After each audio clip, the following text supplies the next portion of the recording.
In the darkness looms a terrible beast. In your darkest imagination they roam, destroying everything in their path. They are the harbingers of doom and doom itself. They drink the blood of virgins and eat the cutest of kittens. Worst of all, they are the reason we can't have nice things. They are the angry white men.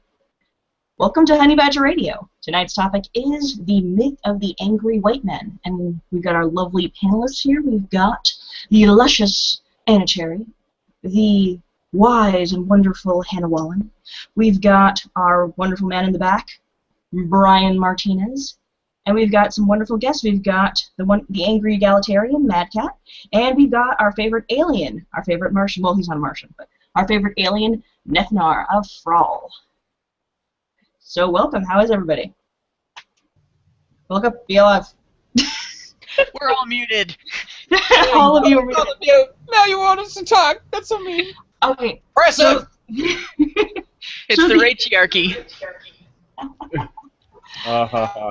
Okay, so the idea of the angry white men is that basically there's this stereotype that the most dangerous thing that has ever come about on the planet, the face of the earth, is the angry white man, and that he is pretty much the reason why everything goes wrong. Not the major human problems that we just have as human beings that is built into human nature, but the fact that you are white, heterosexual, and male. And also the idea that the reason why you have a bunch of men talking about their issues now and being upset in some situations, or the reason why some people are racist or sexist, is not that there are individual assholes out there, but the idea that they are rebelling against their power being taken away. So discuss on this topic. Well, I mean, aren't feminists angry that females don't have power? And I mean, I don't want to stir up a hornet's nest, but you know, what about like rap music and other things that are also like really angry that don't have anything to do with white men? And ultimately, just kind of feels like, why are we talking about issues that are so negative in terms of power struggles, and this part needs to be on bottom, and you know, men need to be on bottom and women need to be on top, or women need to be on bottom and men need to be on top? How about we just like coexist and be like with each other, next to each other, and move towards something positive? Let's be with each other, folks. One big pile. All right, Mad Cat. Mad Cat? I am getting there. I have mute privilege. Okay, this whole topic here about angry white men, I mean, it starts with the basis that white men are not allowed to be angry. It's because we have all of this privilege. We're not allowed to express ourselves in any way. The only real right that we have is for everyone else to dump on us, all other races, all other genders. And because of this, there's a lot of atrocity that is committed. Now, I'm not going to say that white people have more problems than blacks or Asians or women and trans, but we do have problems. I mean, what was it? Was it earlier this year or last year, the CEO at Archie Comics kept calling all of the white men penis? Like, hey, penis, come here. And no one found a problem with this except for white men. I mean, the MRA definitely did, but it was just like the general consensus of the world is they can't get angry because they have all of the power. And it's like, what power do we actually have? If a man gets hit by a woman in public, no one cares. If anything, they'll laugh at him. But if a woman even gets her toe stubbed kicking someone, everyone is there to rush to her aid. So I really don't see this power, and I think that's the reason why us white men are getting pissed off. F. I'd have to agree with you there, Mad Cat, and take it a little further there. Now, speaking of this as a angry gray man, not a white man, you know, I'm only 50% white, the whole thing comes down to the fact that we've got this situation where there are people screaming and yelling, saying we shouldn't listen to the white men, but here's the thing. They're saying we shouldn't listen to the white men because they have the power, and yet they have the stage, and they're the ones saying that we shouldn't listen to the white men because they supposedly have the power. Well, if the white man had the power, he would be the one saying, listen to the white man, not ignore him. So obviously they're projecting their own power onto everybody else to say, we don't have any power, but these guys do, and you need to stop them, even though they're the ones with the power. And that's the most disgusting part, that they are literally projecting their own power onto somebody else so that they can accuse them of all the wrongdoing. Sorry, mute button. All right, Brian. So, what this stereotype of the angry white man, it essentially exists as a way to make arguments without actually having to make arguments. It's a way to avoid actually having a conversation. And what it stems from is this idea that people like feminists. I wouldn't just say it's limited to just feminists.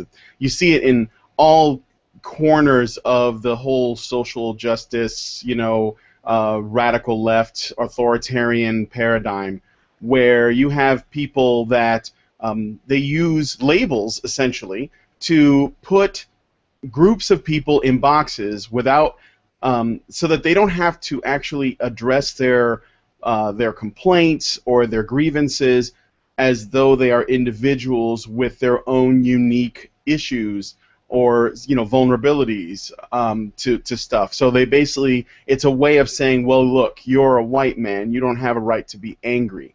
And that is, of course, it's a non-argument. So if anyone listening, the way that, and I'm not white, but I run into this as well, just because I'm a man, or because I'm straight, or because I'm cis, or whatever, which is all these other labels that just kind of like get laid on top.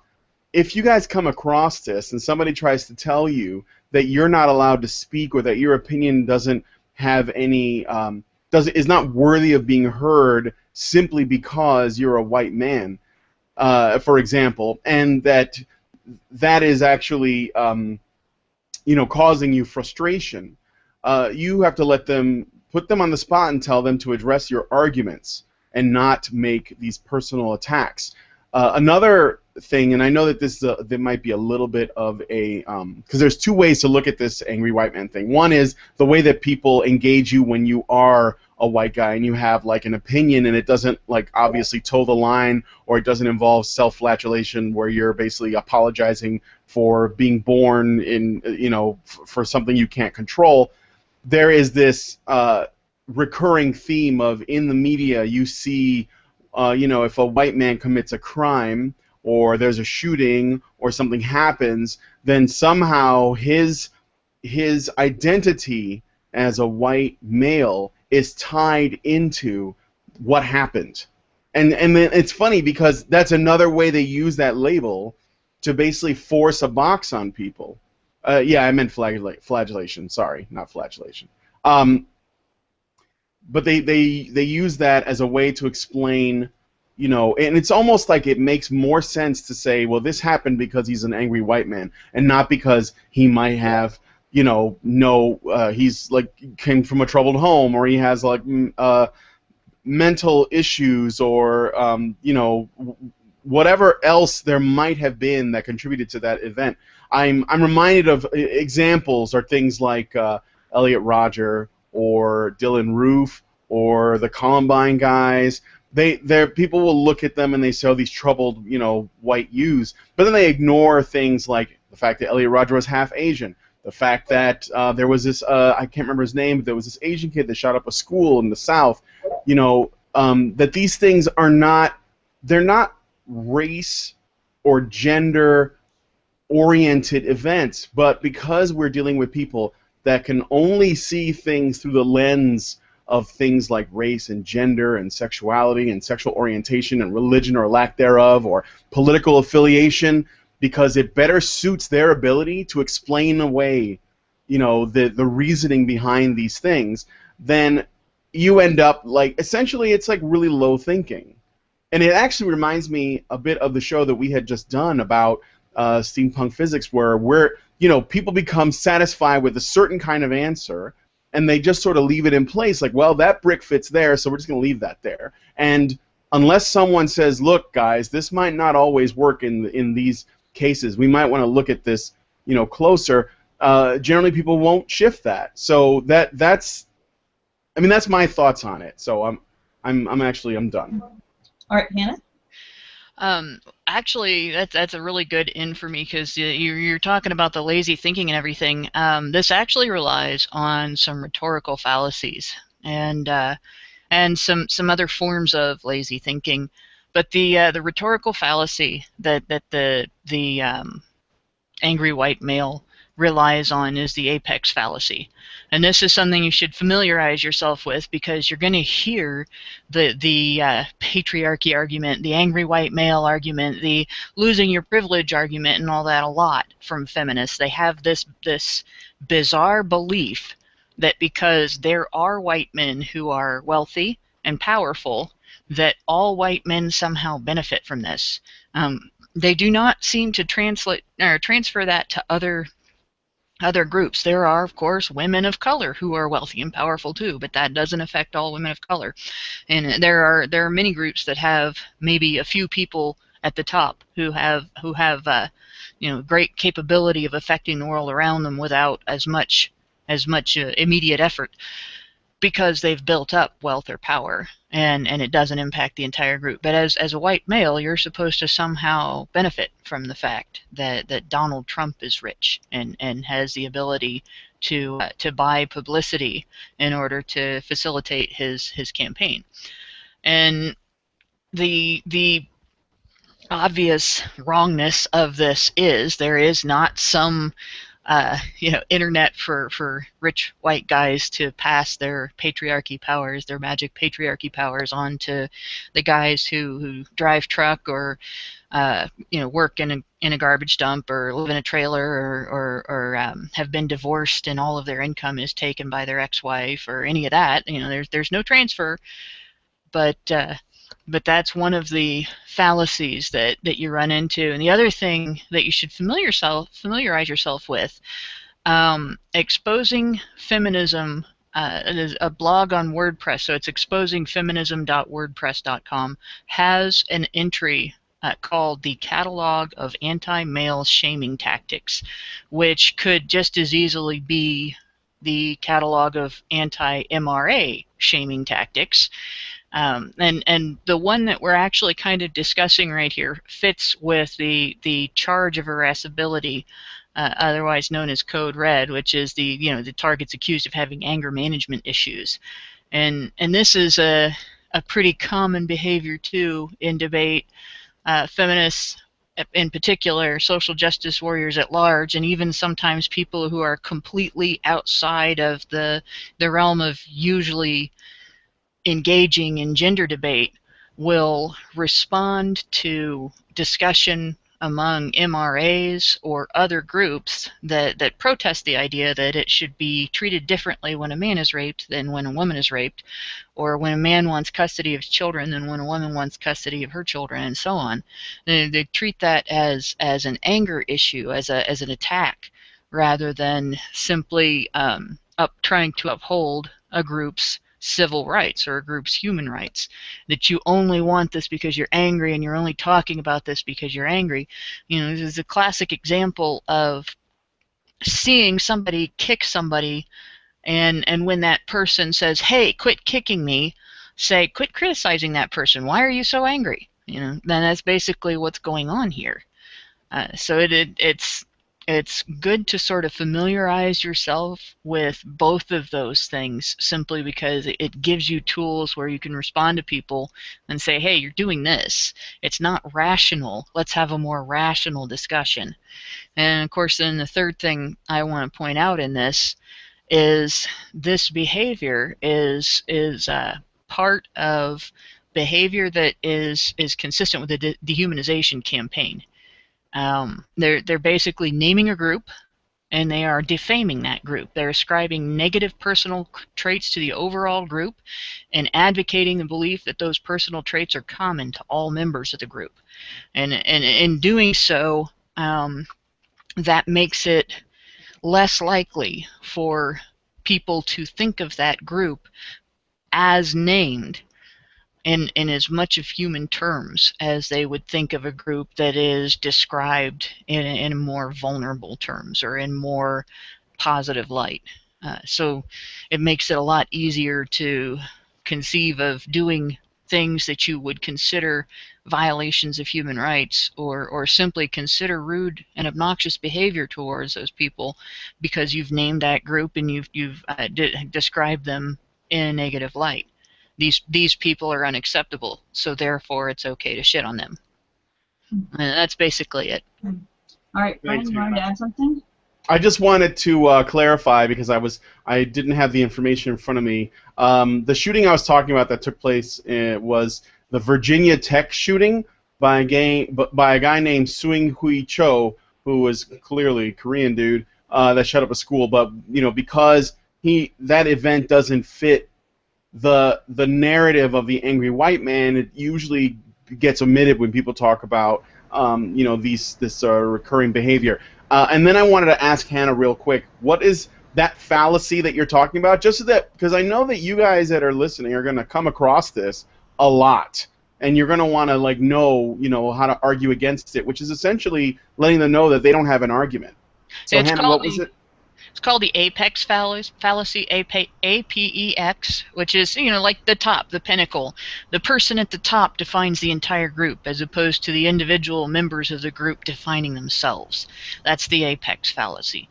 Patriarchy theory is an apex fallacy theory, basically, because they base the belief that men have all the power in society on who gets voted into positions of political,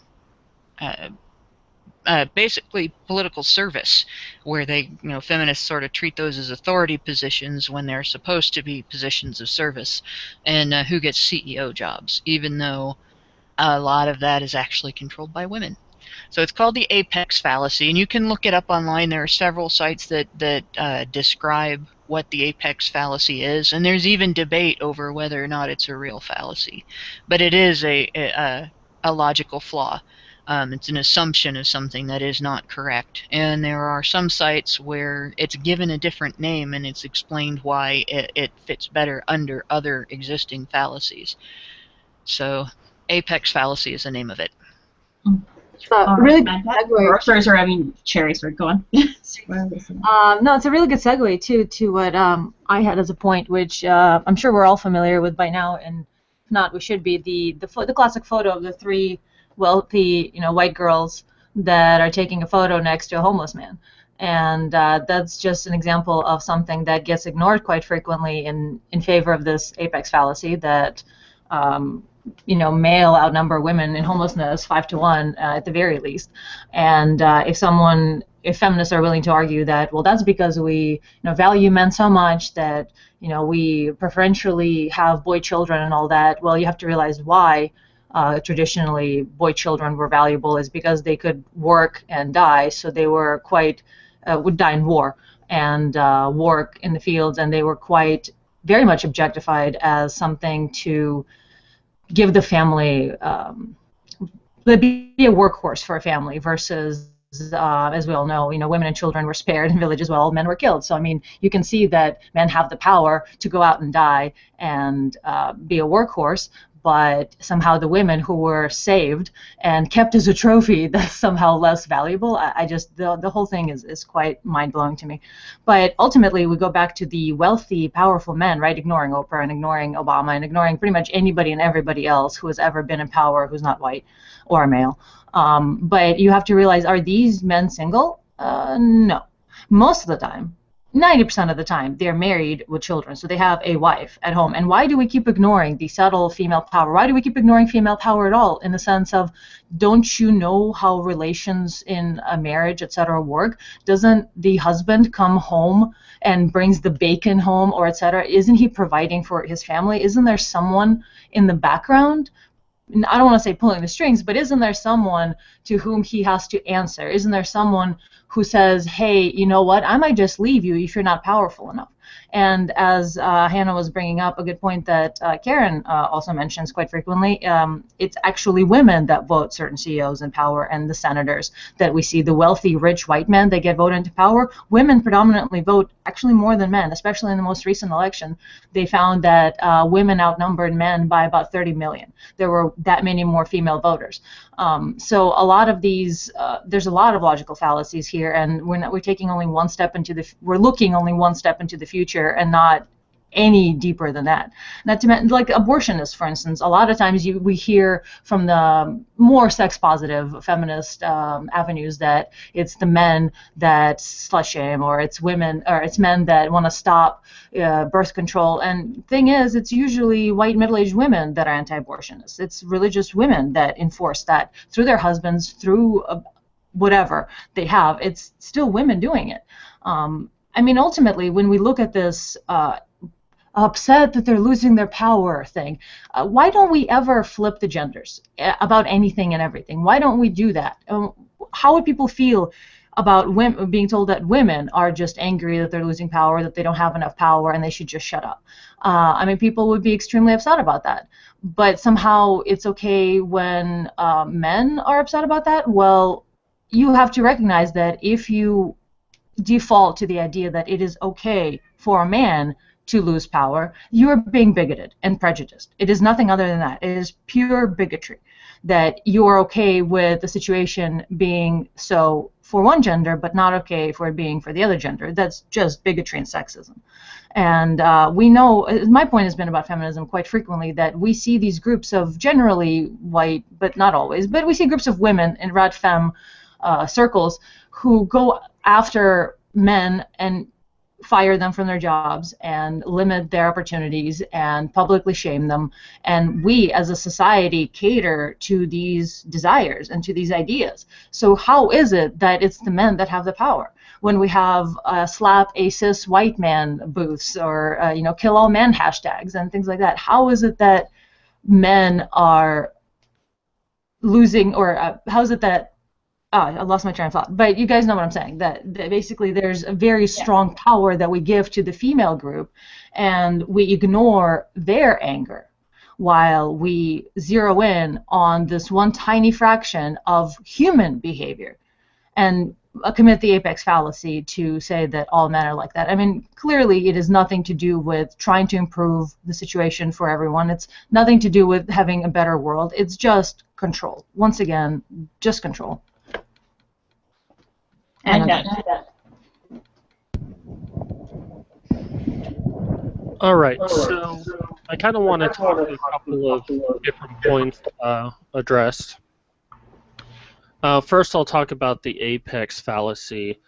And the thing is that men tend to be the highest in something and the lowest in something, whether it's intelligence, like SAT scores, or in financial success. Men tend to be the most successful, but they also tend to be the least successful.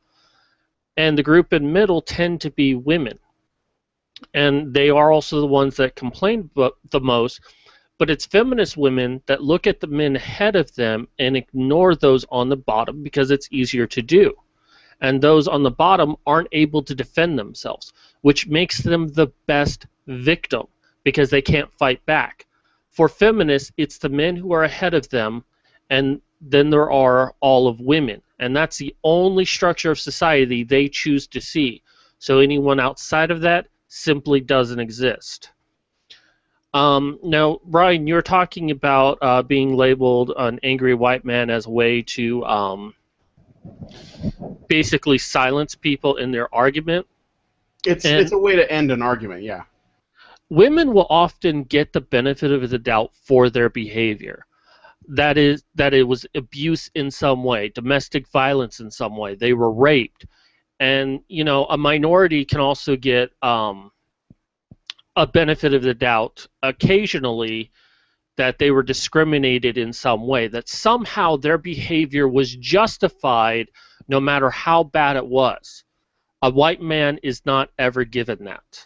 It's always that he's just this horrible, horrible person. He's a racist. He's a psychopath. There's nothing in his life that can ever explain away why he did that. He is not given that benefit. In fact, to even suggest that either a minority or a woman is ultimately responsible for their actions, it is seen as being racist and sexist. And there's a problem in the UK where a lot of people, a lot of these gangs that happen to be Muslim are not getting arrested because to arrest someone of that culture is seen as racist. And these gangs are going around and raping women. They're getting away with something that they should get in trouble for. But if it was a white man doing it, you better believe he would probably get life in prison, where another man can walk away. Now, as a white man myself, I have nothing in my life that I could consider privileged. I don't have any privilege in my life. And I won't go into why that is, but the difference between me and these so-called feminists, I don't put blame on anyone else for my lack of privilege. And in fact, I do quite the opposite. I'm trying to work hard to try to get something from my life, to try to make my life better.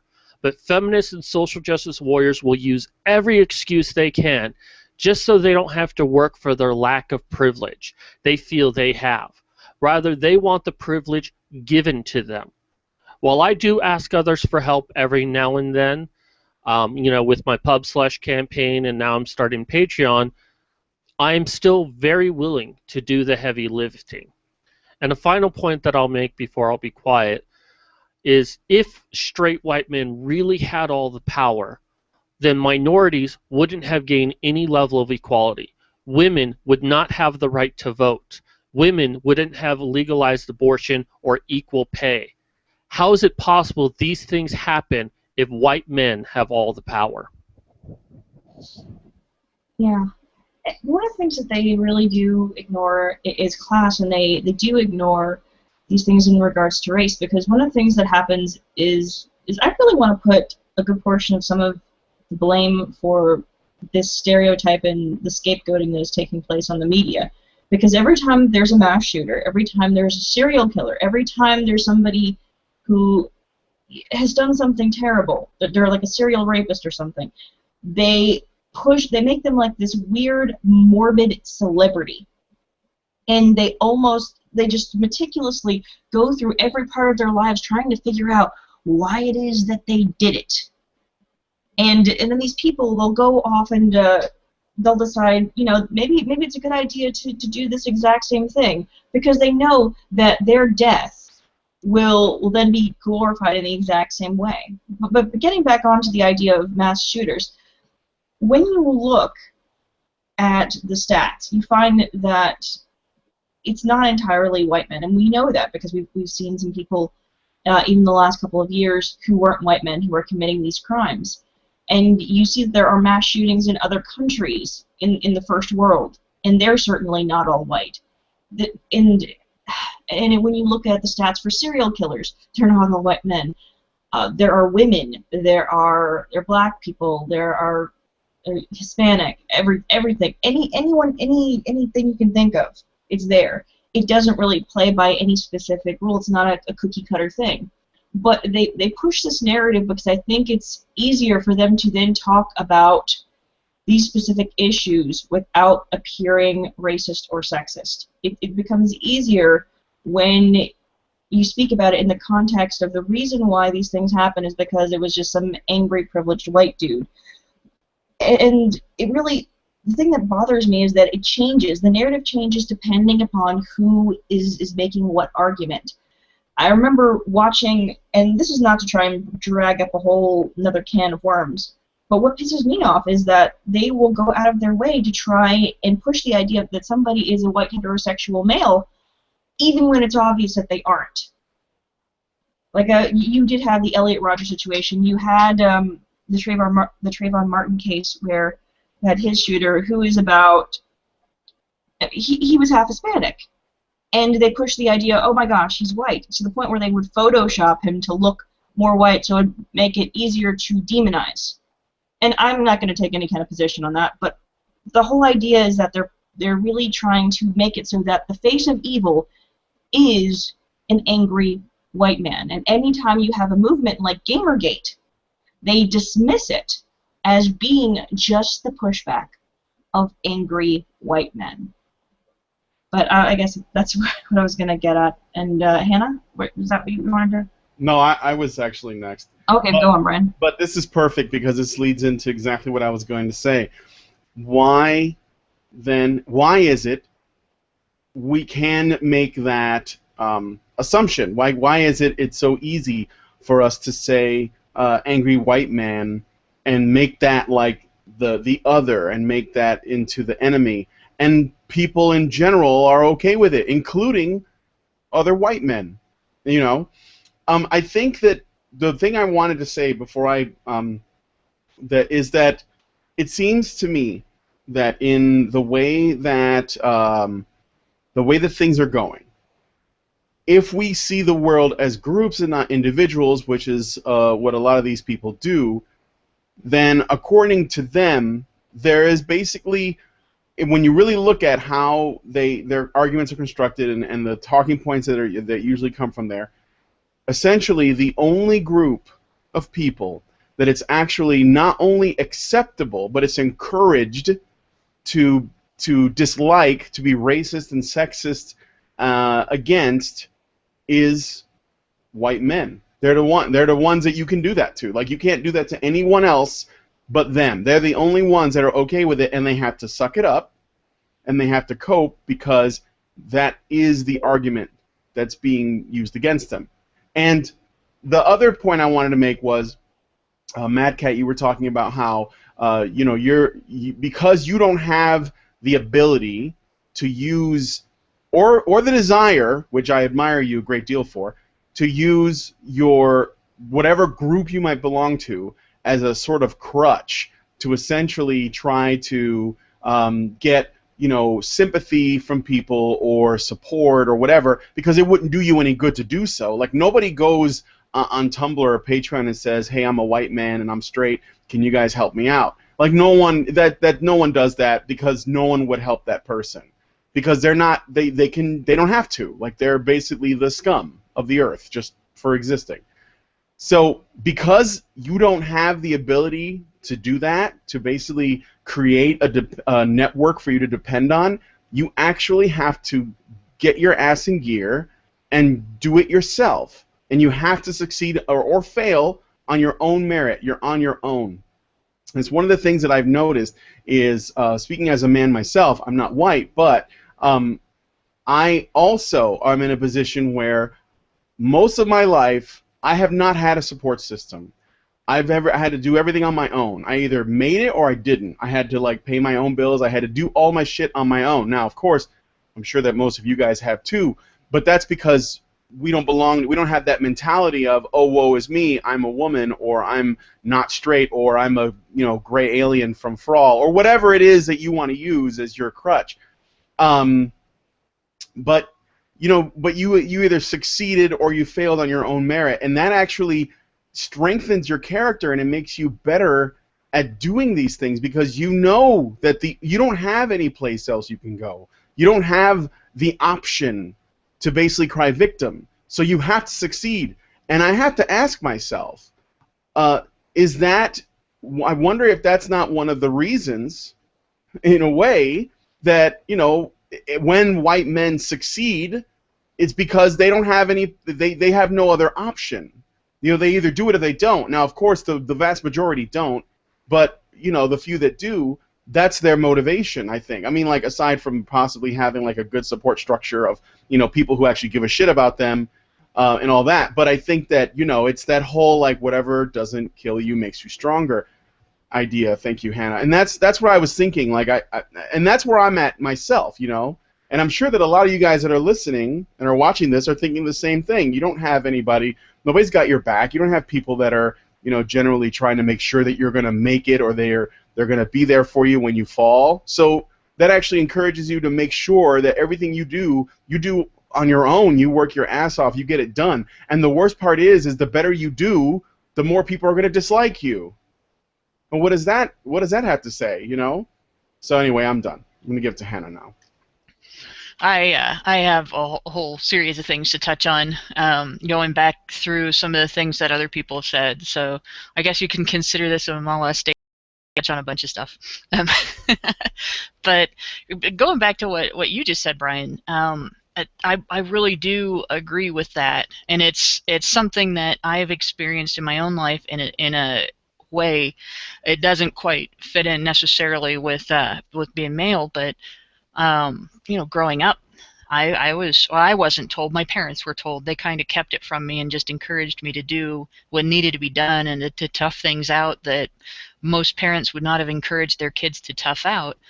But they were told I wasn't going to make it, that I wouldn't live to be 21 if something didn't change in my health condition, and that was with my asthma. And it was because my lungs were 3 years behind in their development when I entered my adolescence, and the conventional wisdom back then for my particular type of asthma was, keep the kid indoors, keep them in the air conditioning, don't let them be overactive because they'll have an asthma attack, and so on. And particularly my father encouraged me to do just the opposite. Go outside and play. Go out for sports. In fact, cross-country running, of all things. Not just sports, but the hardest and most grueling thing I could possibly pick in my menu of high school athletics that a girl could get involved in, at least a girl of my size. And I did for 3 years. Ran cross country. Had an asthma attack after every practice and one after every race. I would pass out. I would puke. Everything. And the harder it was, the more I was encouraged to kick its ass. Basically, you keep fighting. Don't let this get the best of you. And that was the attitude that was cultivated. It was there to begin with. I had that attitude from birth in some ways. But it was cultivated by my parents, and again, in particular, my father, because he saw the value of it, as a survival instinct. If he hadn't done that, not only might I not have survived, and it's possible I could have, but I literally, in the space of a year, achieved 3 years worth of lung development by doing that, and then continued beyond that through my high school years and cross country and track. But as an adult, whenever I have faced challenges that are very daunting, that same encouragement, that same attitude has served to keep me from completely dropping the ball and failing my family. And I see this in the men in my family more than the women in my family, although there's a lot of women in my family that have that same attitude. We're all a bunch of assholes, but if you make things difficult for us, we'll get up and kick your ass. But I look around me at my coworkers and at the various jobs that I've worked at, and the ones that I have seen make it, even if the make it means just treading water and getting a little past treading water, they're the ones with that get up and go attitude. They're the ones that if they don't have that support, it makes them work harder and do better and improve their game, basically, rather than just lay down and die. And society forcing that on men, and men at large and white men in particular, has set them up to the point where those that are capable of living out that attitude, of deciding, all right, if I'm going to have a rough time, then I'm going to step it up and I'm going to beat this, that they're going to rise to the top. And it does set people up for failure too, 2 ways. First of all, you have people who haven't got anything to struggle against. It takes some other motivation. They have to have some kind of motivation to strive for excellence. Striving for excellence is not just something that out of hand you do. It's not just something that, you know, you get up in the morning as a 6-year-old and decide, I am going to suffer and struggle for everything in my life to get the things that I want. You don't think about it that way. You think, you know, I want to be a fireman, or I want to be a police officer, I want to be a rocket scientist or whatever.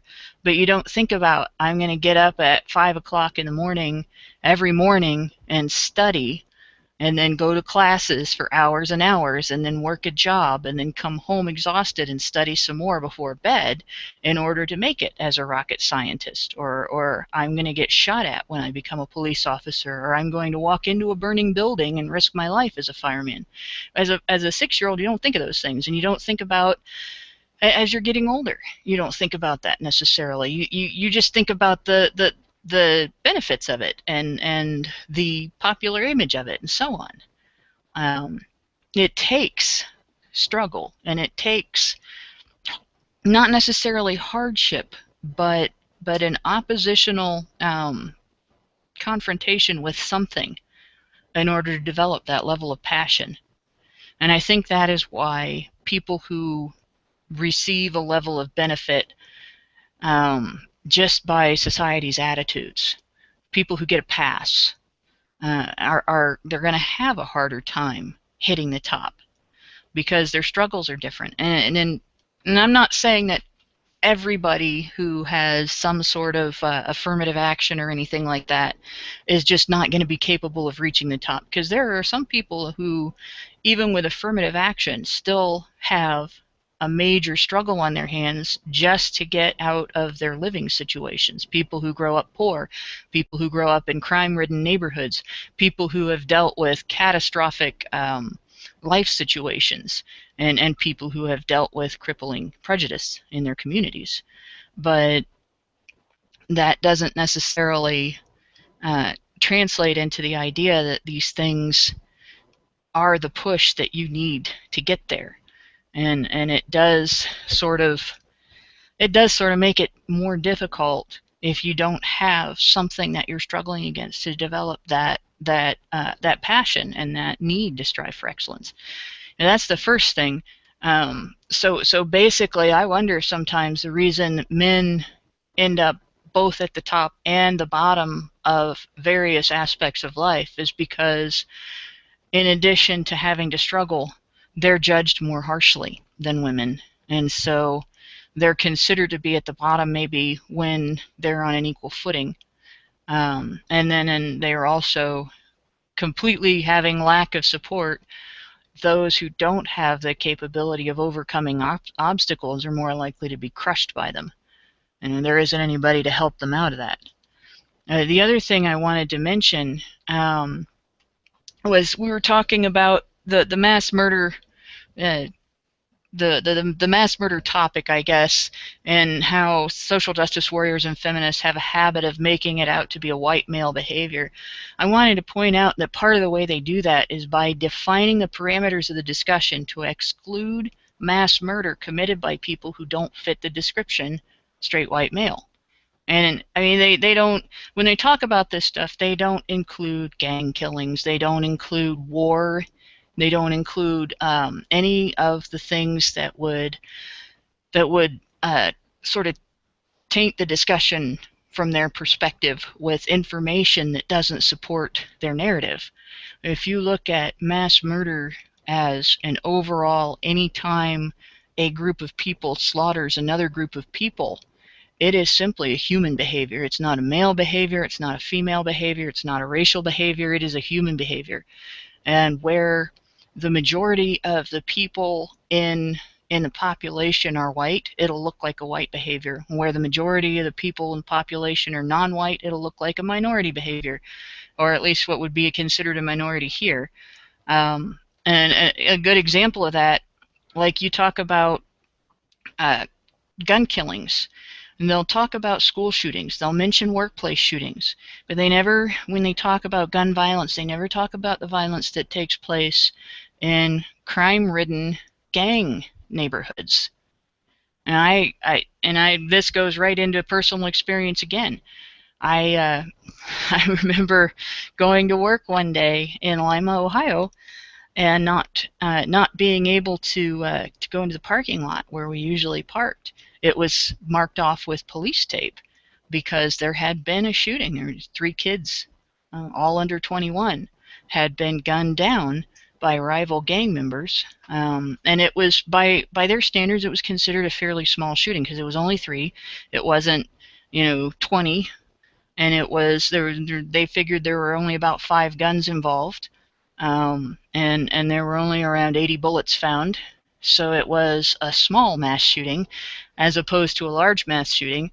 This kind of thing took place in that community regularly, and in that neighborhood regularly. There were parts of that community that you just didn't go into because you may be caught in crossfire. And these shootings didn't get discussed when social justice warriors bring up mass shootings. And the school shootings that took place in that community in the 70s during the race riots, those didn't get brought up during discussions of school shootings either. They'll include shootings that take place after hours on school property when somebody's running from the cops and gets shot as a school shooting, but they will not include gang shootings in poor neighborhoods, in schools in poor neighborhoods, in their discussion of school shootings. So when we talk about these issues, we're not hearing the whole story. We're hearing whatever statistics can be used by the people wanting to promote a narrative, and everything else is getting excluded.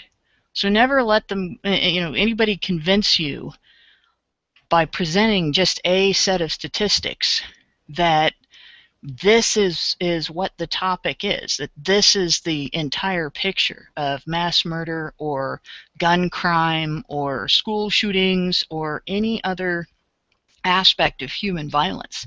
Because you can take those statistics and you can slice them and dice them and selectively present them to get any kind of result you want.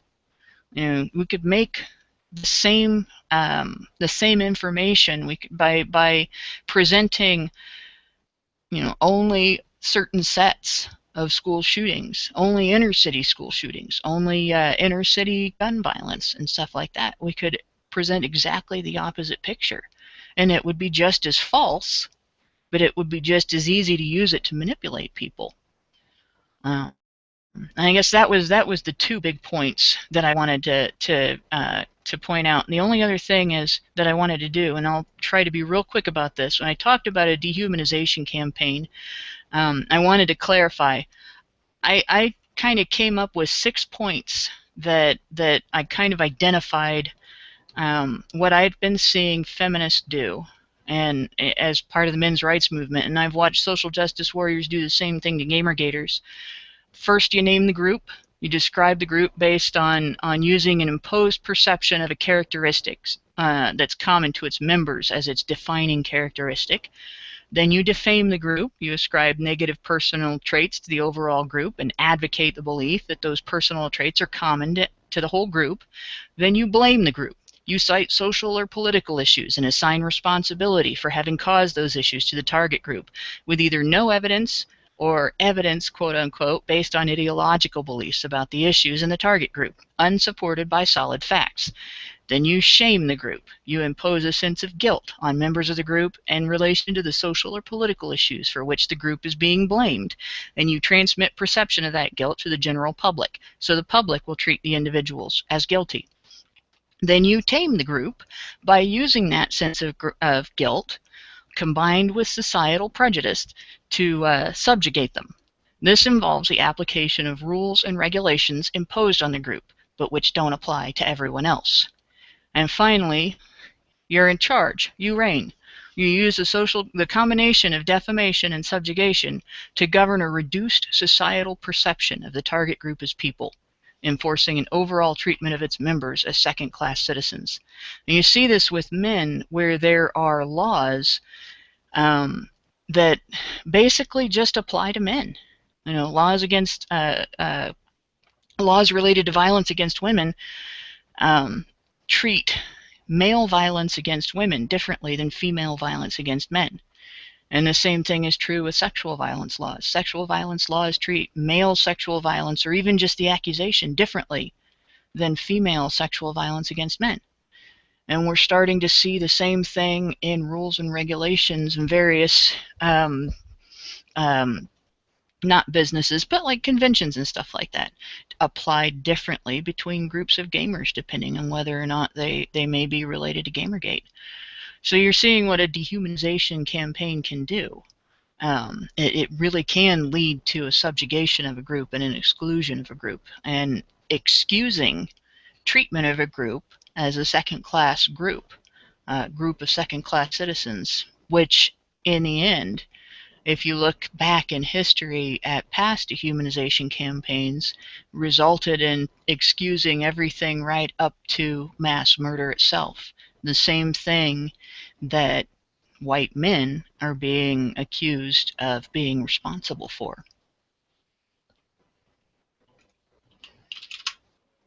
Mad Cat? Or was it not? No? It's Maybe Mad Cat. that's me. Mad Cat, go. Okay, so I kind of want to take this a little bit different. I know we're running out of time soon. The one thing I see a lot is the bitching of the fact that white men are portrayed in movies, TV shows, and books.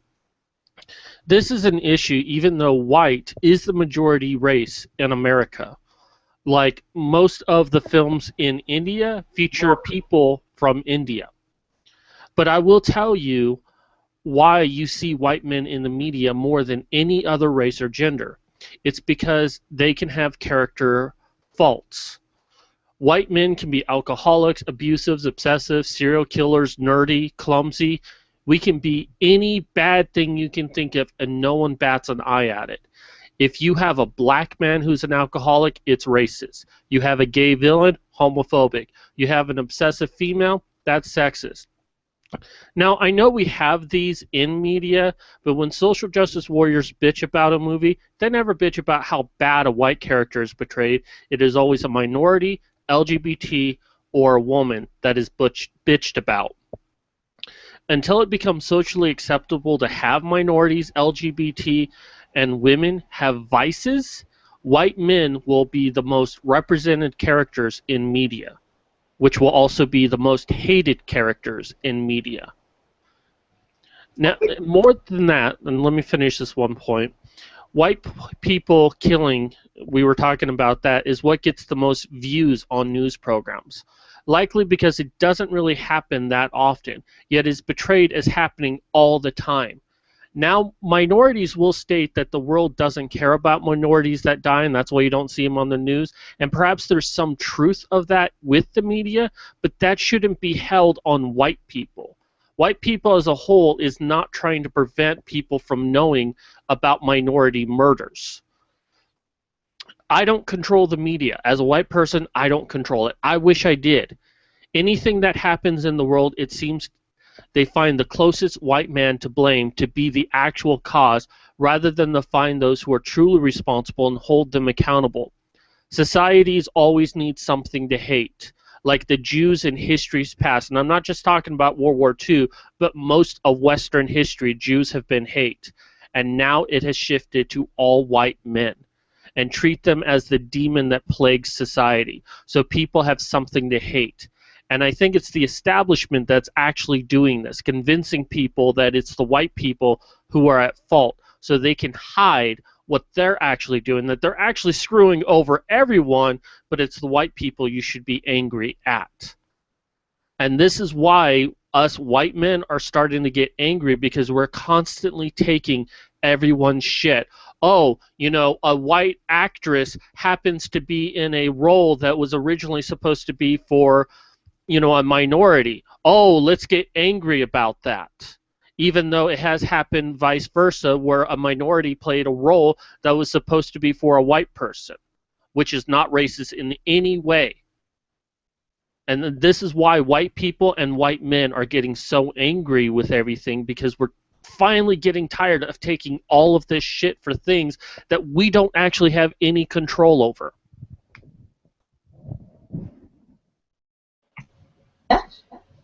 All right. Now, this is one thing we've been basically hinting at this whole time, but haven't really said, and I think it deserves to be said.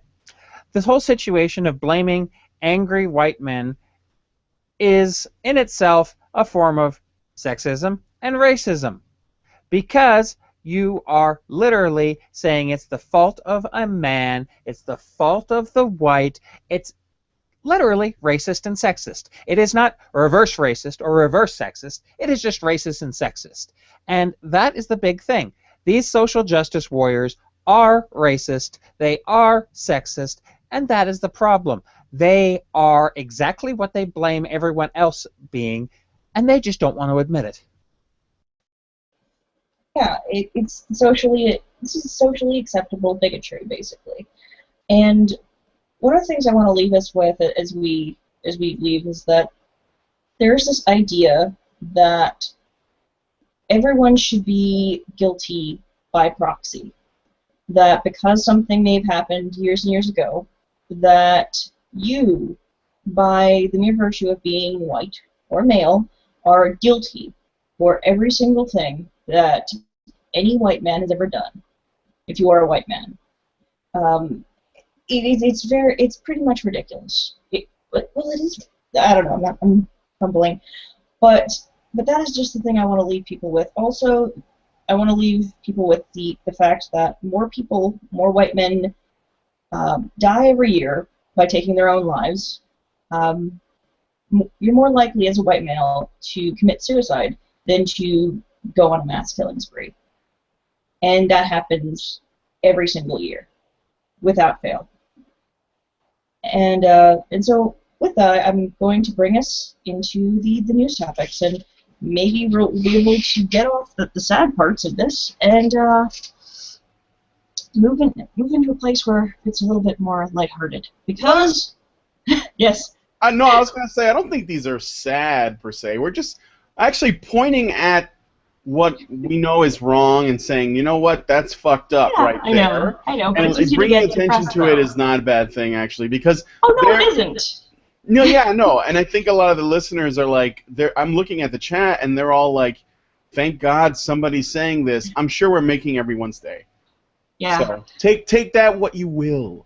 And but things are going to get better, though, right now, because guess what? What? Air conditioning is sexist. In a recent interview, journalist, I'm going to murder this name, Radhika Sanghani of The Telegraph suggested that air conditioning was sexist. So while people in third world countries are dying of heat stroke, Miss Sanghani is saying that her workplace, being too cold, is a sign of patriarchal oppression.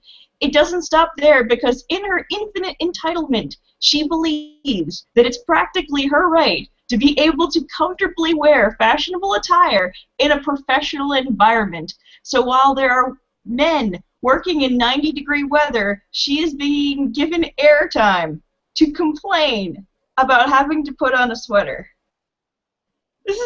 Oh my God. I just think that she should put on a nice T-shirt that's got some pretty ladies on it. Yeah, I think so too. Yeah, there you go. That would be really great summer attire, I think. Who else? Oh no, I was just gonna say, when you said airtime, was that a pun?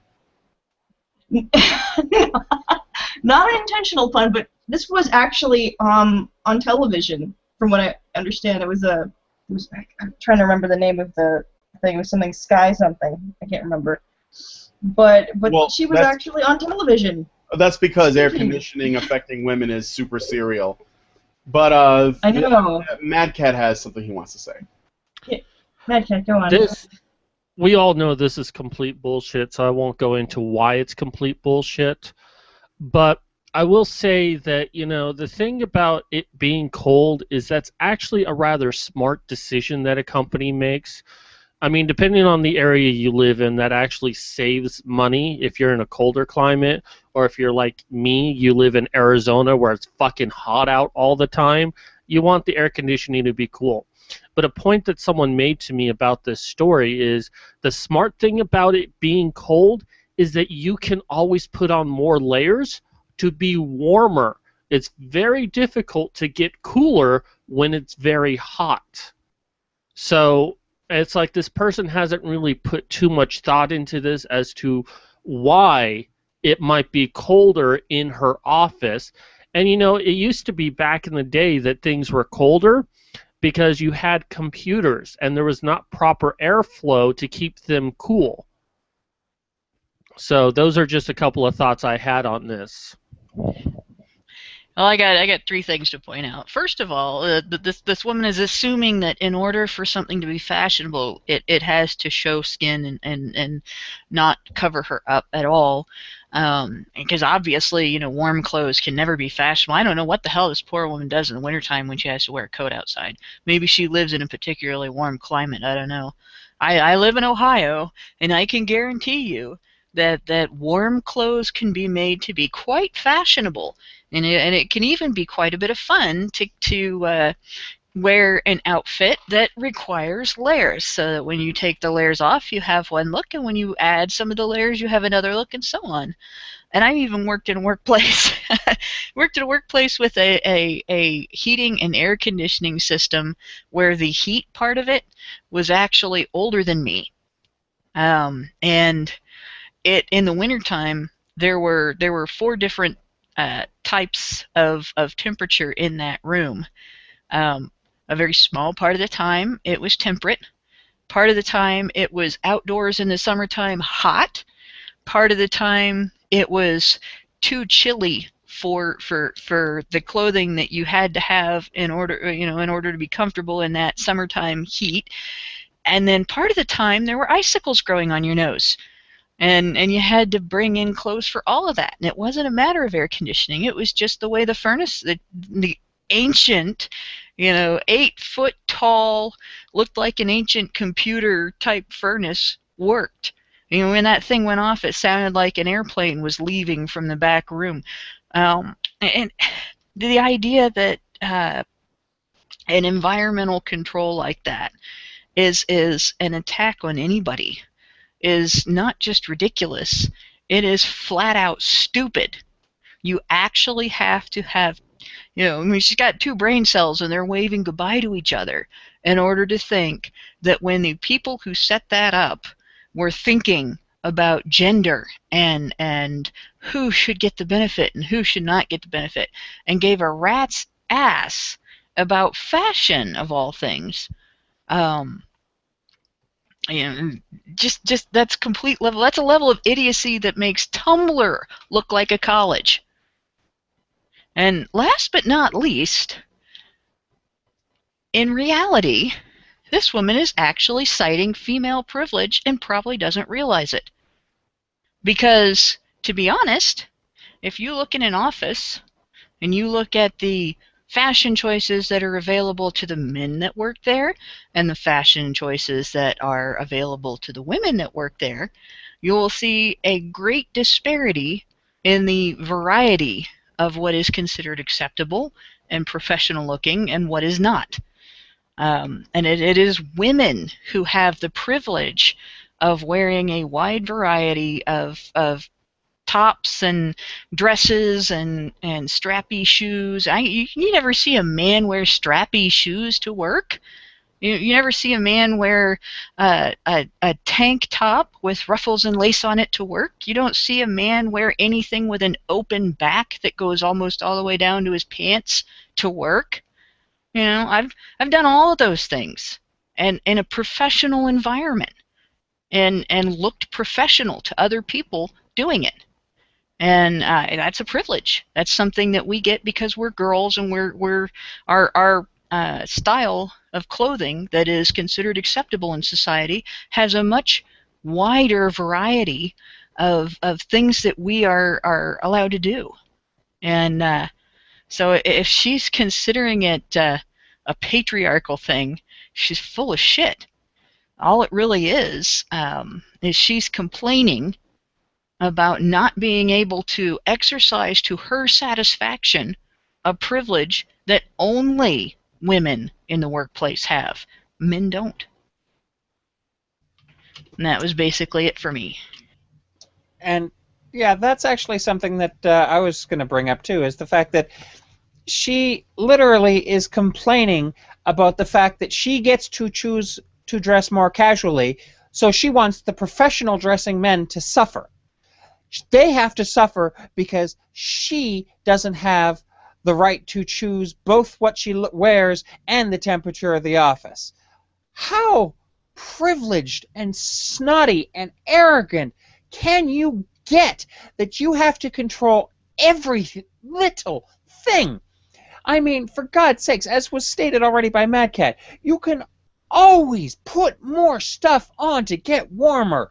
You can only take off so much, especially in the workplace. We're not going to let the men run around in their underwear, so why the fuck are we letting a woman like this decide that she controls the air conditioning and fashion?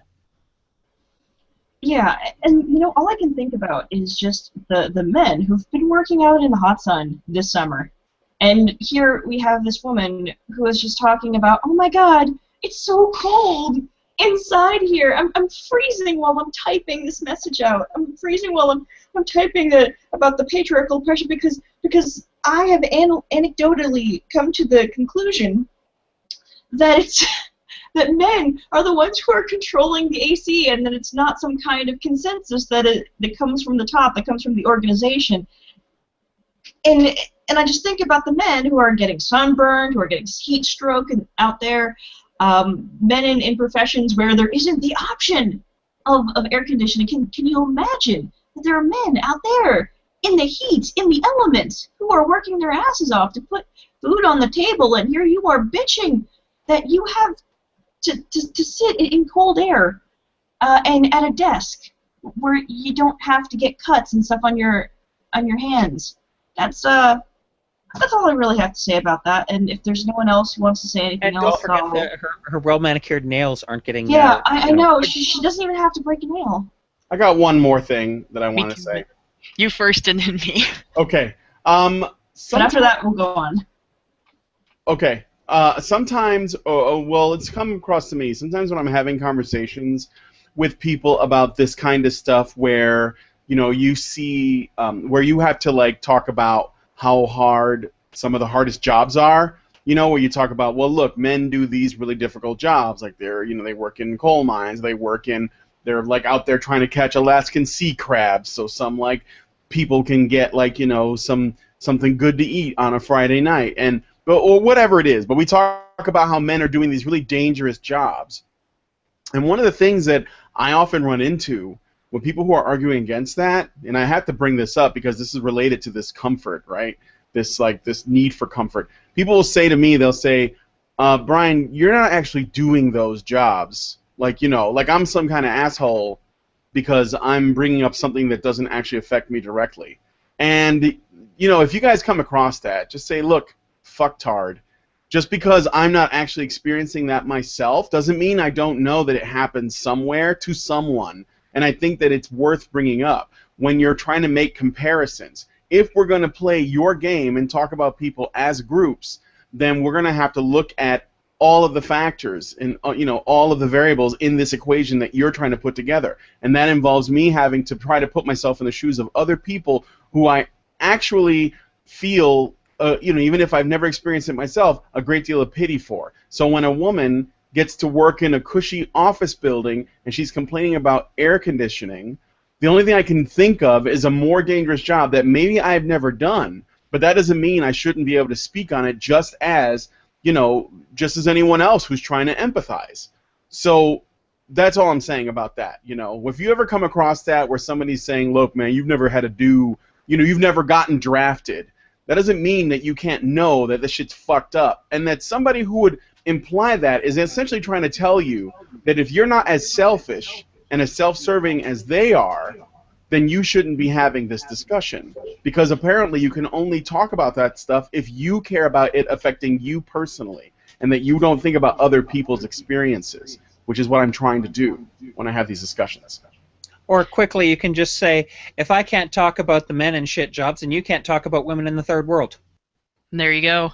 That's just it. If it doesn't affect you personally, you're not allowed to care about it because it contradicts my narrative. It's just insane. But obviously, the woman who wrote this story was just not suited for the environment she's in. Not all women are capable of working and living in a patriarchic. Oh God! Oh, that was chilling. Oh god, the patriarchic society. Oh, it's cold. But anyway. Alright, so next topic. Women hilariously try to street harass men. A Salon.com article suggests that men don't understand how street harassment makes women feel, and that they never will. This comes after a failed social experiment where two female comedians decided to street harass men by saying offensive things to them. The results were hilarious, because most of the men laughed it off or were downright into it, with women saying things like, "I love your dick," and "nice balls" in their ears. I mean, who knew that men might take those things as a compliment or find it utterly hilarious? I mean, I think the worst thing that they said was, "I want to destroy your dick," and that could be taken a variety of ways. But yeah, they were getting up into men's personal space. These women went, I think that there was a very specific area, and they went down and got up into the personal space and said things like, "Nice dick," and "I love your balls," and stuff like that. So, discuss.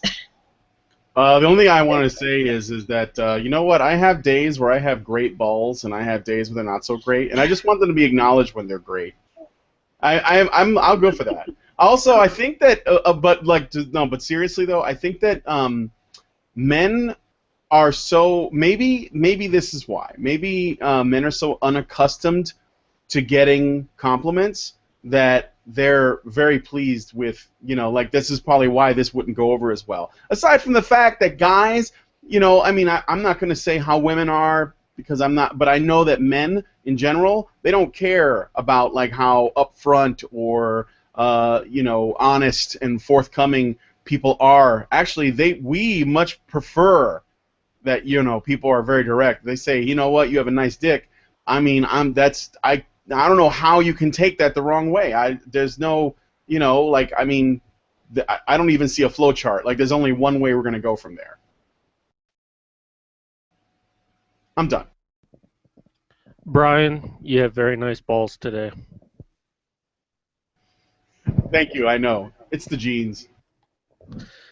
All right. So I want to touch on the point that Brian was talking about. I want to discuss it a little bit further. When I say genes, I mean the genes in my gene pool.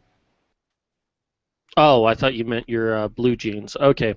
But the point that Brian was talking about is, men, it really sucks to be a man because women, almost have to like bat off compliments. Like they complain about getting too many compliments. But think about this, guys. How often do you receive a compliment, especially from a woman, that you look good or that you're well dressed?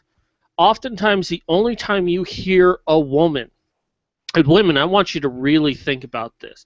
The only time women ever give a compliment to a man about their appearance or about their penis is when they're in a relationship or a woman needs something from them. Now, I don't expect women to start going around and complimenting men on their cocks that they don't know, although it'd be interesting. But men, when we hear someone actually say, "You look attractive," especially when it's not someone we're in a relationship with, we just eat it up. We appreciate it so much. So this doesn't surprise me in the slightest. However, there was a video a little bit after that catcalling video that ended up being fake, where a man did go around New York City, and he was a very good, attractive-looking man, and he got catcalled so much, almost as much, if not worse than what the women somehow experienced. And, it does happen to men that they do get catcalled if they're attractive enough. But if a man is less than attractive, he will probably never hear any sort of compliment unless he's in some sort of emotional connection to a woman, like a romantic one. And then we kind of sit there and be left to wonder, is she saying this because we're in a relationship together or because she really means it? So it doesn't surprise me that these men were like excited when these women were saying these kind of things to them. Well, to that point, Matt Cat, it's actually, I think it's a certain kind of man that, and if you notice, it was catcalled, not complimented, in the sense that the hollaback video had mixed things. It had compliments such as "Hey, beautiful, have a good day," so well-wishing and compliments, as well as some things that were possibly questionable. At least I know I've experienced that, where people like creepily whisper something in the store, and I'm like, dude, what are you doing? But I think it has to be a specific kind of man to receive street catcalling. And if you notice in that video, the man is a little more effeminate, a little gentler looking, in the sense that he's not as threatening as some of the more muscular and like more aggressive looking men. So I think the thing is, we see a lot of women talk about certain movie stars being attractive, though I doubt they would go up to that movie star and tell them that in person. There's a very distinct lack of compliments from men in the world, and catcalling and compliments, I think, are a little bit different, and women receive compliments. And as you were saying, like, any woman can walk out into the street and say, "Free pussy here, who wants it?" And there's be 10,000 freaking guys lined up in a second. Well, if a man goes out there and says "free dick," everyone's going to laugh in his face. So there's such a disproportionate amount of compliments and attention that men versus women receive that it's kind of sick to see women are so inundated with compliments, and they don't know what it's like to not receive them. They have no idea what it's like to be ignored and untouched physically or in any way interacted with like men are. So ultimately we see, and that's one side of the point, and the other side, we coddle. It's a psychological fact. When you coddle somebody, like even going back to what Hannah was saying to the asthma thing, when you have a bubble boy or bubble girl syndrome of not having any exposure to a certain stimulus, you never build up resistance, you never build up an ability to defend against it or to laugh it off or whatever. And so we have a culture where not only are women inundated with compliments, but they also are not taught how to handle anything slightly offensive or difficult, other than to whine to parents or somebody about it. So as I was mentioning even this morning on Twitter, when sexual harassment was brought up as somebody just basically complimenting my looks, it's like, I'd like to think that as a woman I am tough enough to either accept a compliment or ignore unwanted advances. And yet too many women do not have that sort of toughness, because it's just much easier to whine about it and have a whole structure of society control that other human being instead of this woman controlling her own thoughts. And how is it that women don't have power? Once again, when we see the whole Western society jumping to any tiny thing that a woman says needs to be done about the way she's treated, instead of her changing her own experience or the way she thinks about her experience, it's just baffling that they feel like men have the power. Okay, I'm going to contradict everybody a little bit here, not necessarily in a big way, but in a few little ways. Growing up in my neighborhood, I was surrounded by a lot more guys than girls. In my age group, at least, the ratio is a great number more guys than girls.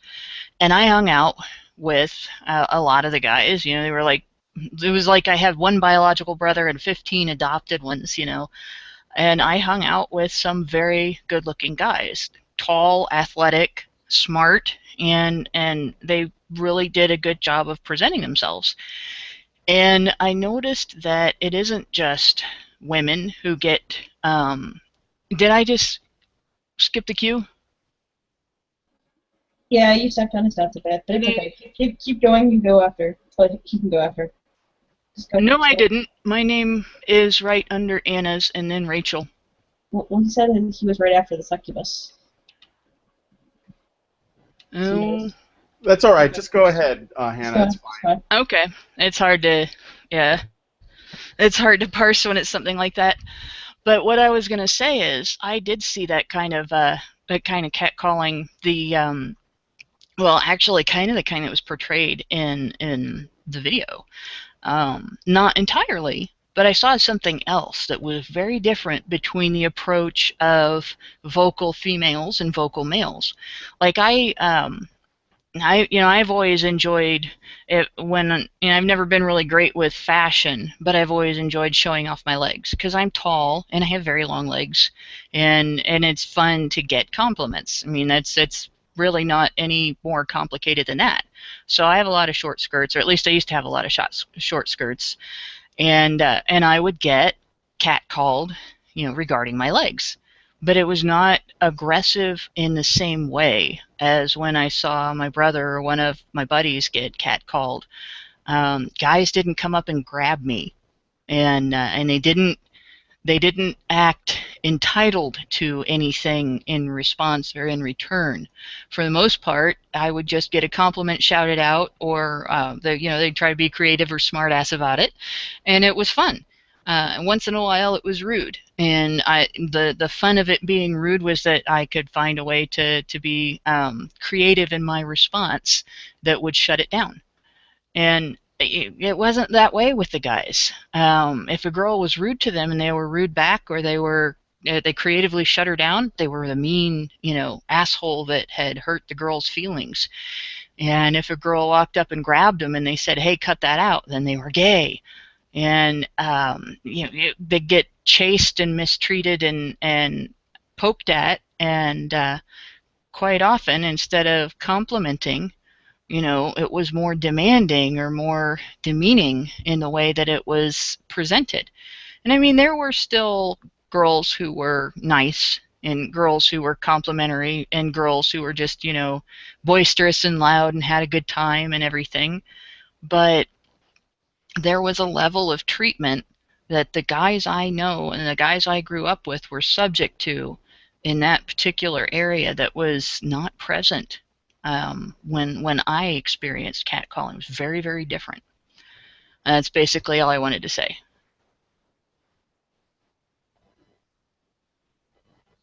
Nash, go. Nash.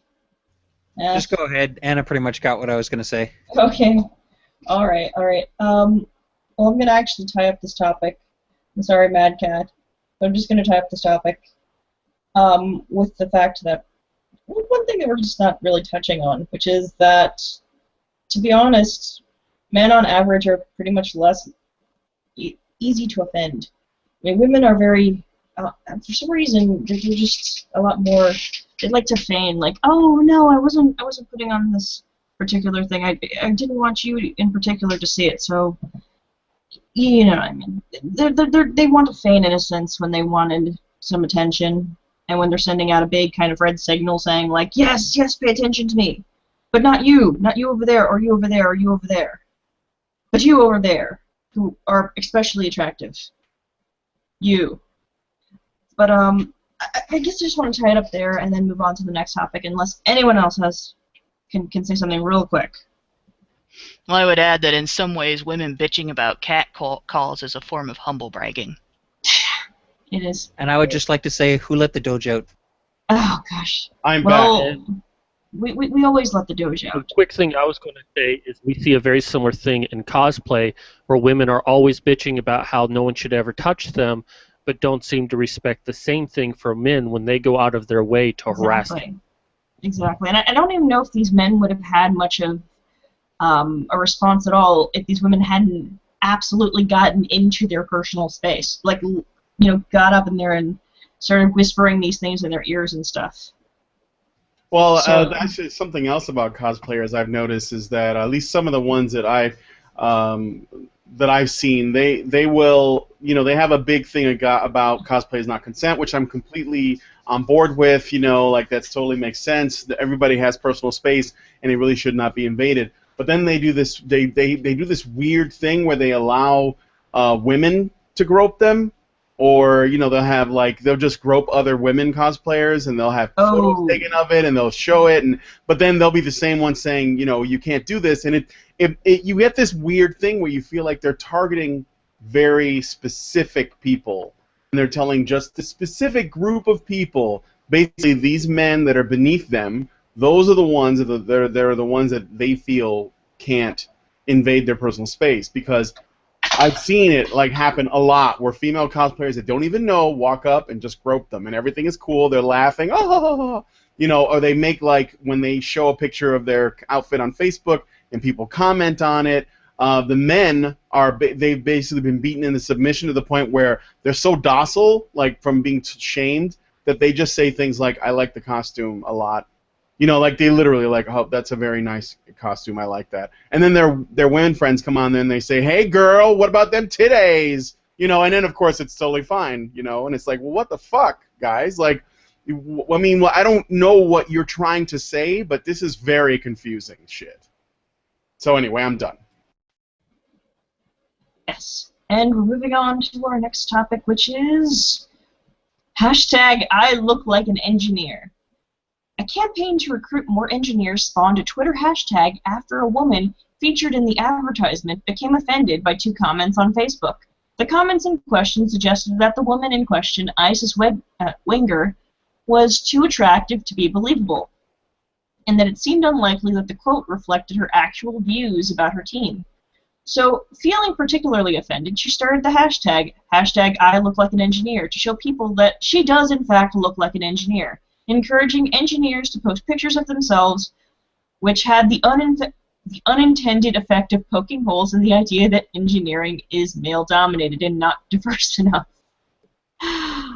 Oh, there's so much here, because this woman was basically saying that she loves her team and everything like that, but then in the article that she did for Medium, which was basically explaining how tough it is to be a woman in engineering and things like that, she was suggesting that she'd been sexually harassed at least twice on 2 occasions and made to feel uncomfortable, and it's difficult to be a woman, a female identifying person in the engineering field, in tech fields.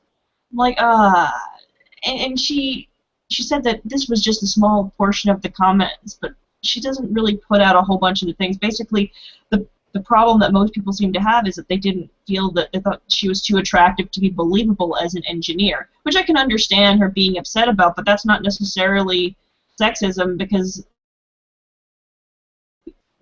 believe that a woman who was less attractive would look like an engineer rather than, I don't know.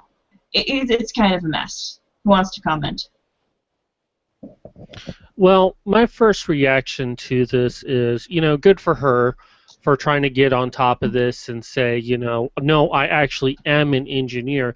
But you can't really fault society for that, because how many advertisements do we see where there's really attractive people in there that are paid actors? And we're supposed to believe that these people are actually these things that are being portrayed as. So when we see an advertisement for, oh, I'm a female engineer, yeah, my first reaction would be, yeah, that's probably fake, that they probably hired someone to do it. But the other thing, oh shit, I lost my train of thought. Well, no, the other thing I was thinking of is, why did they ask a very attractive engineer to do it? Why not ask a woman who had been an engineer for 20 years? Now, I'm not saying that all engineer women are pretty or ugly, but you can't tell me that they're all one or the other.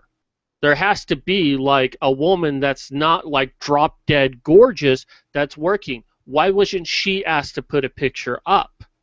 So you can't exactly get at us for questioning, if she is actually an engineer or not. Now, I'd just like to add a quick thing here. Not all engineers look like Mercedes, although we wish they did.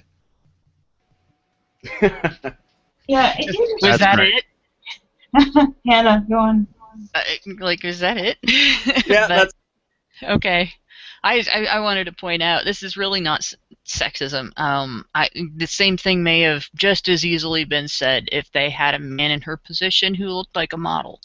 And this is like the stereotype of an engineer or someone in any of the mechanical sciences, anybody in the computer sciences, anybody in any of these professions. The stereotype is that, stereotypical nerd look, the Coke bottle glasses and pocket protector, and person who doesn't take care of their hair and doesn't necessarily have fashion sense and stuff like that. There's a stereotype. It exists. People do not expect people who go into intellectual professions to necessarily have the level of attractiveness as people who go into entertainment professions. And so they're surprised when one does. But it doesn't have to do with gender. It has everything to do with the nerdy, geeky appearance stereotype. And to be honest, fine, if she's offended about it, then she can be touchy about people making assumptions and attributing her to a stereotype, but at least she could be pissed off accurately and not attributed it to something other than what it actually is. You know, at least be pissed off about the stereotype that you've been subjected to. But it kind of, to me, takes her intellect down a peg in my mind, because instead of actually seeing the situation for what it was, she looked for a narrative and then reacted as though there was evidence of it, which isn't very scientific. Yeah, and you really can't the average person even knows what an engineer really looks like, because it's not really one of those jobs where they typically advertise for it. They were doing this advertisement campaign to make it seem like it was something that was going to be inviting to people, I think, of a younger age to go into that profession. And because people are not necessarily as, you know, it's not one of the common things that are put forth when you're in kindergarten. Oh, by the way, what do you want to be when you grow up? They usually say something like, oh, I want to be a firefighter, or I want to be a police officer. They have no idea what an engineer looks like. So when somebody actually wrote down at the bottom as a comment, what does an engineer look like? They were pretty fucking accurate. I mean, that is a really good question. So I am kind of glad that they did answer, and I am kind of glad that they unintentionally proved that there's more diversity in STEM fields than people really want to acknowledge. They're pushing the idea that it's this male-dominated thing, that there's simply no way that women can get into it in the first place. And yet, how many women posted their pictures up under this hashtag? Oh, by the way, I'm an engineer. Just saying, is what they were saying in the hashtag. So I think that's good, but I don't think we should really be attributing any sort of the idea that it's sexist to not know what a fucking engineer looks like. But I'm going to move on to the next topic unless anybody else has anything else to say before we move.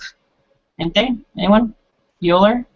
All right. No, let's move on. All right. Final topic, and this is a bit of a downer, but Amherst College denies wrongdoing in expulsion of male rape victim. In a previous story, we mentioned the story of a male student who was sexually assaulted while passed out. This student was accused of assaulting his rapist on the night he was passed out, 2 years later. He's decided to sue the school after being wrongfully expelled.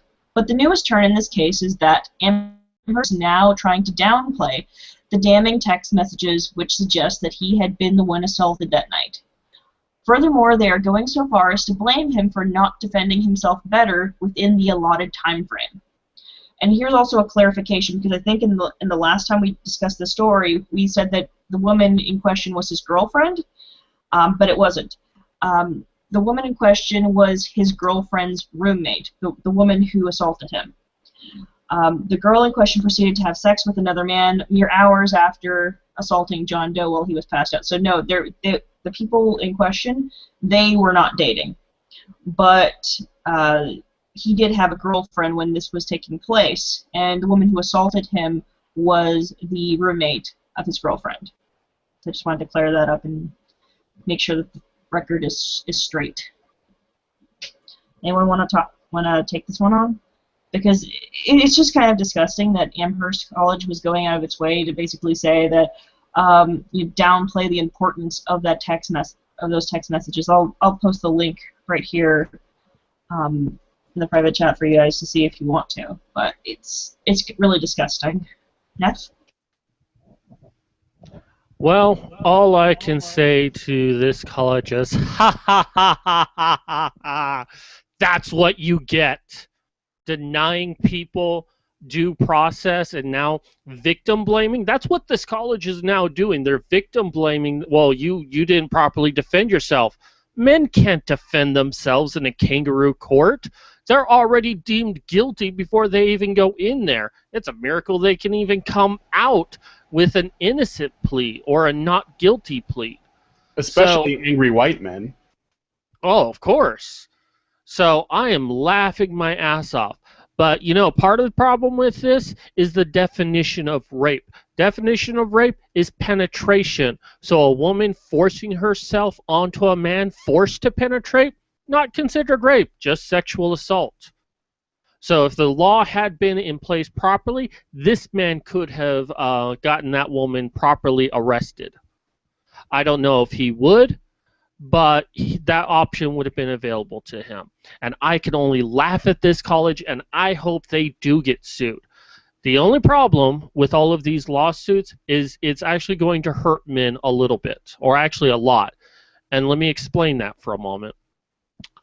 Because these colleges are going to start losing money for all of the people that they suspended and kicked out of school, and they're coming back to sue them and will probably win, which will mean that the colleges have less money, which they have to raise tuition.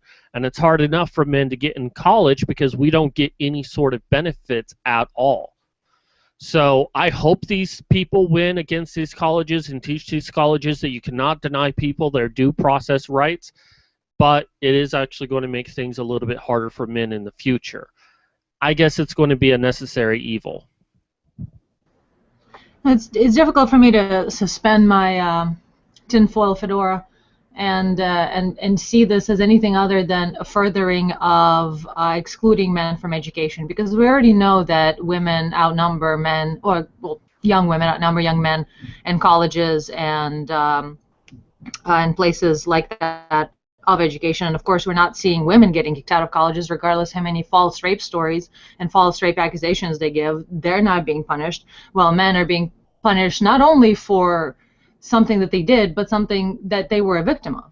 And bringing up those text messages, I see why Rachel uses the word disgusting, because it really is. She was saying things like, my friend, my roommate is going to be so pissed when she finds out, or something to that effect, and that, quote, it's pretty obvious that I wasn't, exactly an innocent party here. So she fully acknowledges in text messages to another friend that she did something wrong, that she was, well, not that she did something wrong specifically, but that she wasn't aggressed against, that she wasn't innocent, she certainly wasn't a victim. So the fact that it's being downplayed, I just can't see it as anything. It's very difficult for me to see it as anything other than a concentrated effort to exclude men from everything, especially the education system.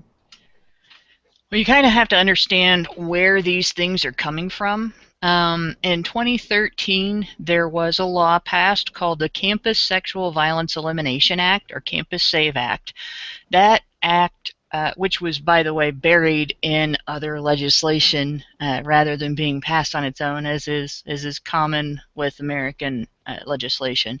But that act specifically laid out, it took the terms of something that came out in 2011 called the Dear Colleague Letter, which was handed down from the Department of Education to universities all over the United States, and basically made it law that these universities would not get their funding if they did not apply the standards in that Dear Colleague letter. Now, what the letter basically set out and what this law set out was, first of all, universities are required to investigate anytime there's an allegation of sexual misconduct made.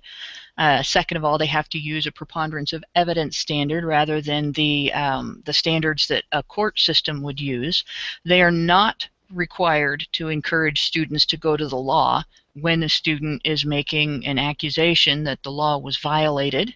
In fact, they're encouraged to handle it themselves instead. And in doing so, they do not allow the students to use a lawyer for their defense. They do not allow the accused to present evidence in his defense, like the texts in question. So even if he had defended himself immediately, chances are he still would have lost the case. They don't allow cross-examination, so there's, these are all things that are part of due process in court. So there would be no chance at breaking down the accuser's story. She's allowed to just maintain her story, and even if it changes, there's no way for him to to point out inconsistencies in her story and so on. When this law passed, when I first read about it, I didn't realize it had passed because I was reading older news articles about it having been proposed, and I didn't see any reporting on its having passed until after I wrote to my local politicians at the federal level. The only one who responded to me at all was the Democrat. The Republicans just like completely ignored it, never said a word back to me, nothing. But the Democrat wrote back as if I had written to him in favor of it. And actually, it wasn't the politician himself. It was a peon in his office. Sent me back a reply that had spelling errors and some grammatical errors in it, and misnamed the law, and acted like a sales pitch for the law. That basically it told me they hadn't even read my letter. And it was like I wrote in the article that I wrote about this for A Voice for Men when it happened. Me, dear Senator Brown, I've noticed some serious problems with a certain federal policy. The policy is bad. I see that Senator McCain is doing some investigation. I'd really like to see my state's senator support him in that investigation. Dear Senator Brown, dear Mrs. Female, yeah, we're making that policy federal law. Isn't that great? And that's what I basically got back. So these people are so out of touch. They're acting on the idea that this is pro-woman and all women want it. And since I had written as a Mrs., I must be interested in seeing this passed and supporting it. And they didn't even bother reading my letter to find out what a constituent actually had to say about this law. Feminists have such power in the United States legislative system that they are getting things rubber stamped just by saying it's for women. Women need this. It benefits women. It's going to protect women. And that's it. That is where we're at. It doesn't mean that it's not an attack on men by default, but it's definitely a matter of it's a matter of feminists having a level of power that the legislators aren't even considering the implications regarding men. They don't care. They're disposable. We can push them by the wayside just as long as we're keeping the women happy. And that's why stuff like this gets passed. And that's why this type of situation has happened. The other aspect of this is, and I know this from reading about child custody law, there's the law, and then there's notes about the law that are on the side of the law. They're not actually part of the law, but they're just basically description of this is what we mean when we say X. And it is, I haven't seen anything with this law, but I know, for instance, the current standard for custody is the welfare of the child, and it is stated in those notes for the law that it is to be assumed that staying with the mother is in the best interest of the child. It may very well be that there is similar language involved with this law, and we just haven't seen it because it's not in any of the printings of the law on the internet. So that's what we're looking at, basically.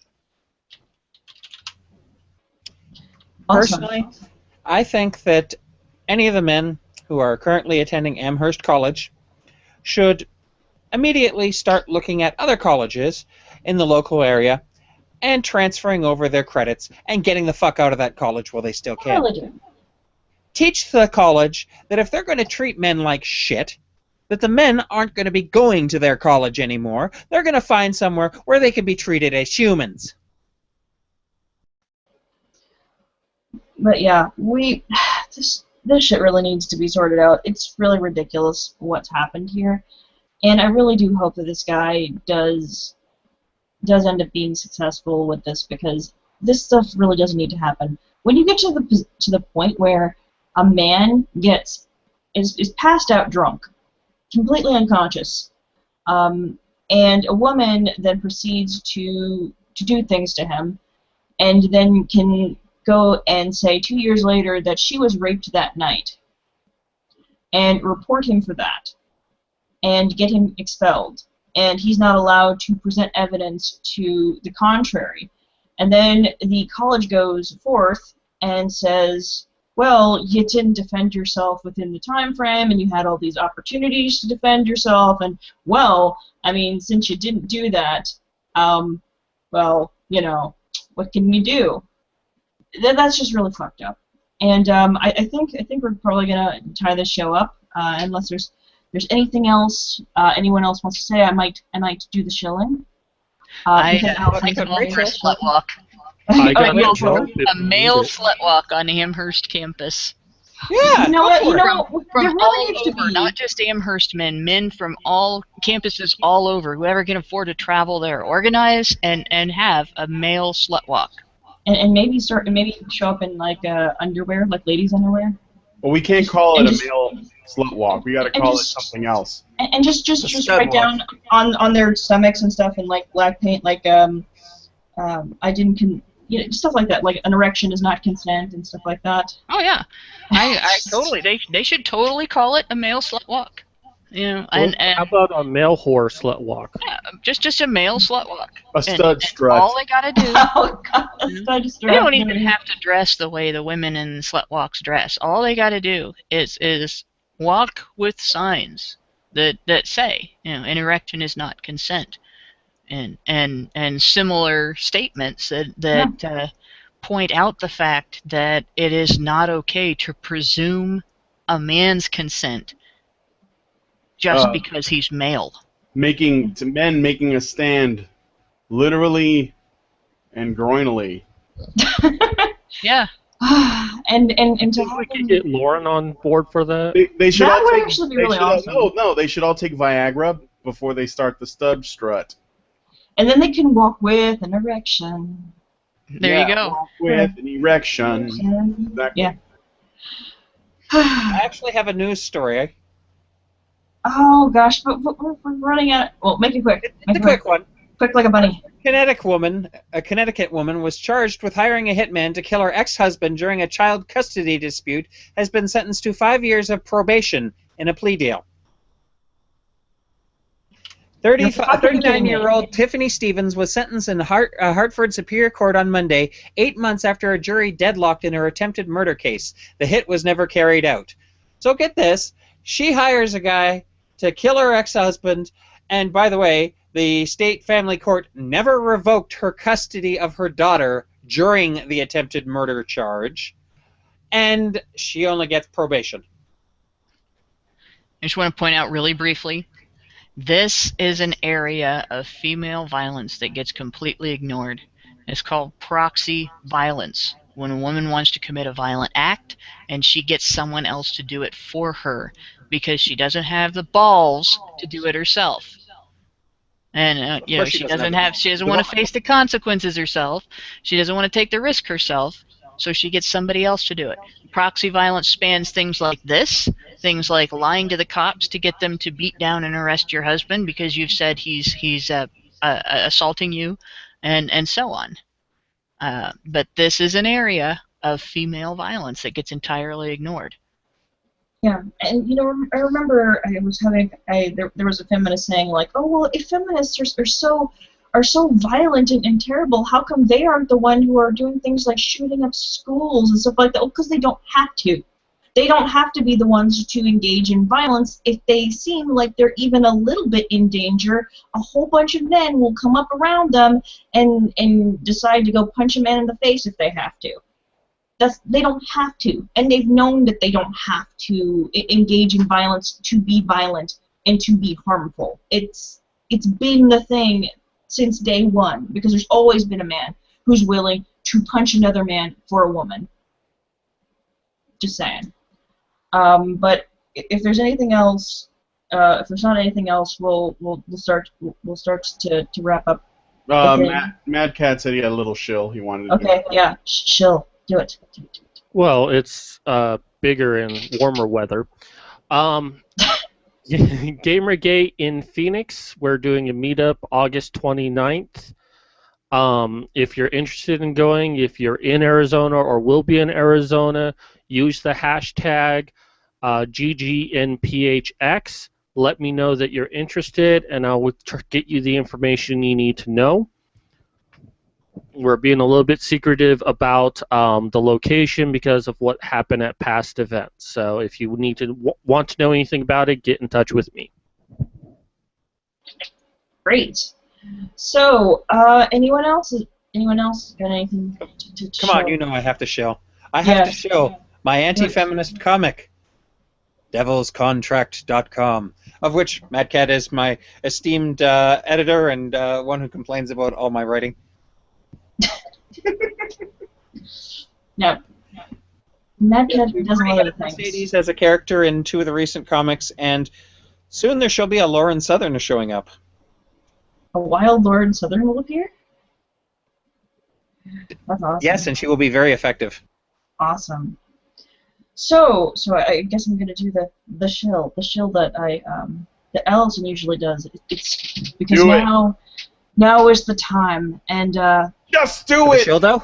If you like what we do here on this show, if you like there being a show that has fewer borders and boundaries than some other shows, and where we're able to discuss things that are of a controversial nature, and you believe that empathy with men's issues is important, and you believe that we can really make a difference, and that what we talk about is incredibly important, and this reach is good, and you want us to help us spread our evil message of true equality across the land and permeate into every hole and crevice, and until we grow upon the land like a vast cancer.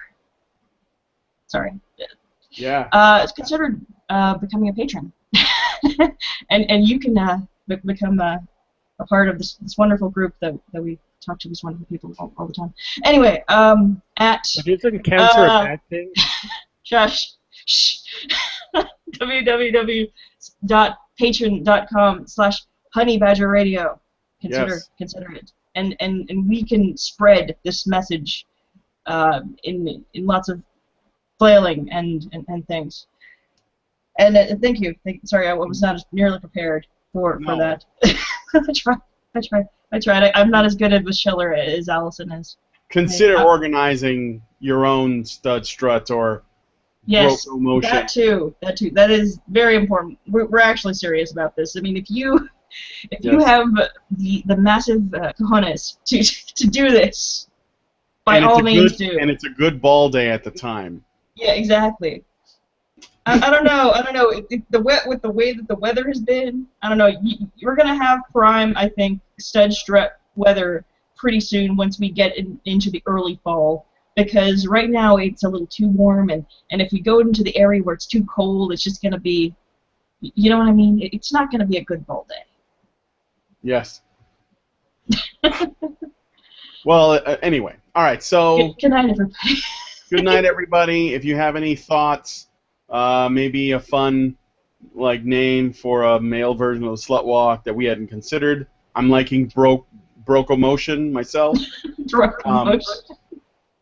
But whatever you got, leave a comment, and if you want to talk about any of the topics, and if you're an angry white male, well, check your privilege.